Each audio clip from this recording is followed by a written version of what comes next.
হঠাৎ আর কি আমি মানে মুখ লজ্জা ভেঙে আমি বলেই দিলাম যে যে ভাইয়া আপনার ছোট ভাই তো সিলেটে থাকে, মানে খুব বেশি একটা তো এদিকে মানে বাড়িতে আসে না, সেই ক্ষেত্রে আপনি যদি আমাকে অন্যভাবেও যদি একটু সময় দিতেন, প্রয়োজনীয় জিনিসগুলো যদি আমার মিটাইয়ে দিতেন অন্যভাবে, তখন উনি বুঝতে পারছে যে আমি কি বলতে চাইছি।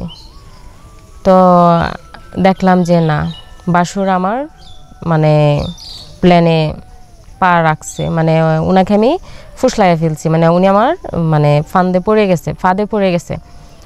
তো মানে ওনার সাথে আমার মানে ভালো সম্পর্ক হয়, মানে সম্পর্ক হয় বলতে গেলে ওনার সাথে আমার শারীরিক সম্পর্ক হয়। এভাবে একদিন 2 দিন নয়, ফুল 1 মাস 2 মাস 3 মাস, এবার প্রায় 7 মাস আর কি আমাদের মধ্যে সম্পর্কটা, শারীরিক সম্পর্কটা আর কি এগিয়ে যায় আর কি। আমি বাসু 2 জন একসাথেই, তখন আর কি আমি 7 মাসের মধ্যে আমি প্রেগনেন্ট হয়ে যাই। তো 7 মাস যাবত আর কি আমার স্বামীও আর কি আমার কাছে আসে নাই। উনি একটা মানে কাজের ক্ষেত্রে উনি সমস্যা হয়েছিল, অফিসের ক্ষেত্রে কাজের জন্য উনি আমার কাছে আসতে পারে নাই। তো 7 মাস আমার ভাসুরের সাথে সম্পর্ক ছিল, সেক্ষেত্রে আমি কিন্তু 3 মাসে প্রেগনেন্ট। তখন আর কি আমি আমার ভাসুরকে বলি যে দেখেন ভাইয়া, আমি তো এখন প্রেগনেন্ট, আমার পেটে তো এখন 3 মাসের বাচ্চা, আমাদের সম্পর্ক কিন্তু 7 মাস, তার মধ্যে 3 মাসের বাচ্চা আমার পেটে। আসসালামু আলাইকুম সুপ্রিয় দর্শক বন্ধুরা, আশা করি সবাই ভালো আছেন। আমি আজকে আপনাদের সামনে আমার জীবনে ঘটে যাওয়া একটা বাস্তব ঘটনা তুলে ধরব। আশা করি আপনি তা মনোযোগ সহকারে আপনারা শুনবেন। আমার নাম সুমাইয়া, আমার গ্রামের বাড়ি মানিকগঞ্জ। আমি বাবা মায়ের প্রথম সন্তান, বড় মেয়ে।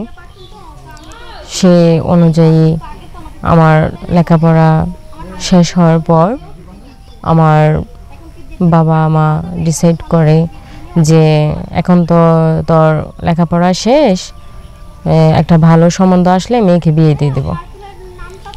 তখন আমার বাবা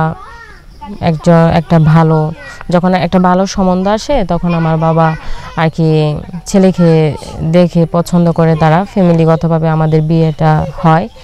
ছেলে সিলেটে অনেক বড় একটা পোস্টে চাকরি করে। ছেলে তার কোনো কিছু কমতি ছিল না টাকা পয়সার, সে অনেক টাকা পয়সা ইনকাম করতো। সেই ক্ষেত্রে দেখা যায় যে মানে আমার স্বামী বিয়ের পর আর কি আমাকে বেশি সময় দিতে পারতো না, কারণ উনি মানে প্রায় সময় আর কি সিলেটেই থাকা পড়তো, কারণ আমি গ্রামের বাড়িতেই থাকতাম। ওনার সাথে আমাকে নিয়ে যায় নাই, কারণ উনি ওইখানে একটা ভালো পোস্টে চাকরি করেন।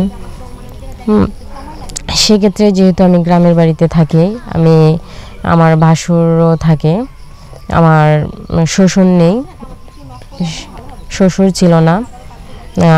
তখন আর কি আমি আমার ভাসুরকে আর কি আমি বলি যে ভাইয়া, আপনার ছোট ভাই তো সিলেটে থাকে, উনি তো মানে এখানে আসতে পারেন না বেশি একটা, উনি তো 6 মাস পর পর আমার কাছে আসে। যদি আমার কিছু মানে লাগে, প্রয়োজনীয় কিছু, তাহলে ভাইয়া আপনি আমাকে এনে দিবেন। তখন আর কি আমার বাসুর আর কি বলে যে আচ্ছা সমস্যা নাই, তোমার যখন যেটা লাগবে, তোমার প্রয়োজনীয় আমাকে বলবা, আমি এনে দেব। কারণ আমার তো আগে থেকেই আর কি ছিল যে না, আমি আমার বাসরকে যেভাবে হোক ফুসলাইয়া আমি আমার ফাঁদে মানে তাকে আমি ফেলাবো। মানে আমার প্ল্যান ছিল আমি আমার বাসরকে যেভাবে হোক আমার ফান্দে আমি ফালাবো এরকম। তো আমার যখন যেটা লাগবে তখন আমার বাসর প্রয়োজন মতো আমাকে আর কি এনে দিত।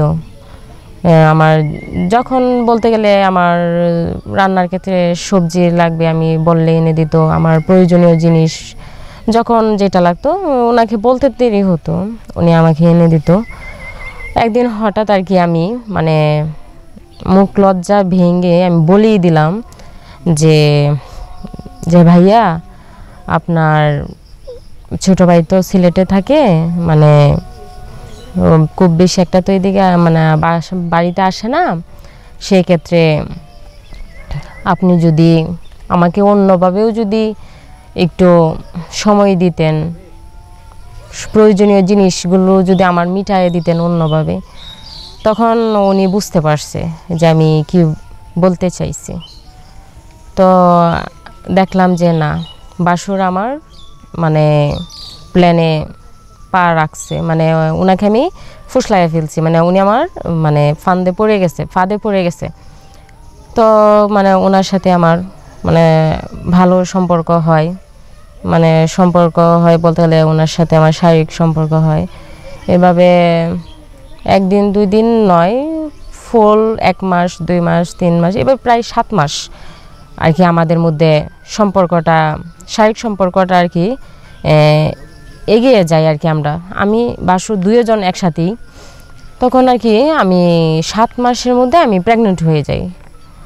তো 7 মাস যাবত আর কি আমার স্বামীও আর কি আমার কাছে আসে নাই। উনি একটা মানে কাজের ক্ষেত্রে উনি সমস্যা হয়েছিল, অফিসের ক্ষেত্রে কাজের জন্য উনি আমার কাছে আসতে পারে নাই। তো 7 মাস আমার বাসুর সাথে সম্পর্ক ছিল। সেক্ষেত্রে আমি কিন্তু 3 মাসে প্রেগনেন্ট। তখন আর কি আমি আমার বাসুরকে বলি যে দেখেন ভাইয়া, আমি তো এখন প্রেগনেন্ট, আমার পেটে তো এখন 3 মাসের বাচ্চা, আমাদের সম্পর্ক কিন্তু 7 মাস, তার মধ্যে 3 মাসের বাচ্চা আমার পেটে। এখন আমি কি করব? তখন আমার বাসুর আমাকে বলল যে তুমি এই বাচ্চা নষ্ট করে ফেলো। আমি তখন বললাম যে না, এই বাচ্চা আমি নষ্ট করতে পারবো না, কারণ আমার তো মানে প্ল্যান ছিল যে আমি যেভাবেই হোক মানে বাচ্চা নষ্ট করা ওইটা তো বড় বিষয় না। আমার প্ল্যানটা ছিল ওনাকে আমি যেভাবেই হোক ফুসলাইয়া ওনার কাছ থেকে আমি 10 লাখ টাকা নিয়ে আমি বাচ্চাটা নষ্ট করে ফেলে দেব, এরকম আমার আর কি একটা প্ল্যান ছিল। তখন উনি আমাকে 10 লাখ টাকা দিল। দেওয়ার পর আমি যখন ডাক্তারের কাছে আসি তখন আর কি ডাক্তার আমাকে বলে যে না, বাচ্চা তো বড় হয়ে গেছে, বাচ্চাটা তো নষ্ট করা যাবে না। তখন আমি তো চিন্তায় পড়ে গেলাম যে এখন আমি কি করব, মানে বাচ্চা নষ্ট করা যাবে না। এখন যদি আমার স্বামী যদি জেনে যায় তাহলে তো সে আমাকে তো ডিভোর্স দিয়ে দিবে।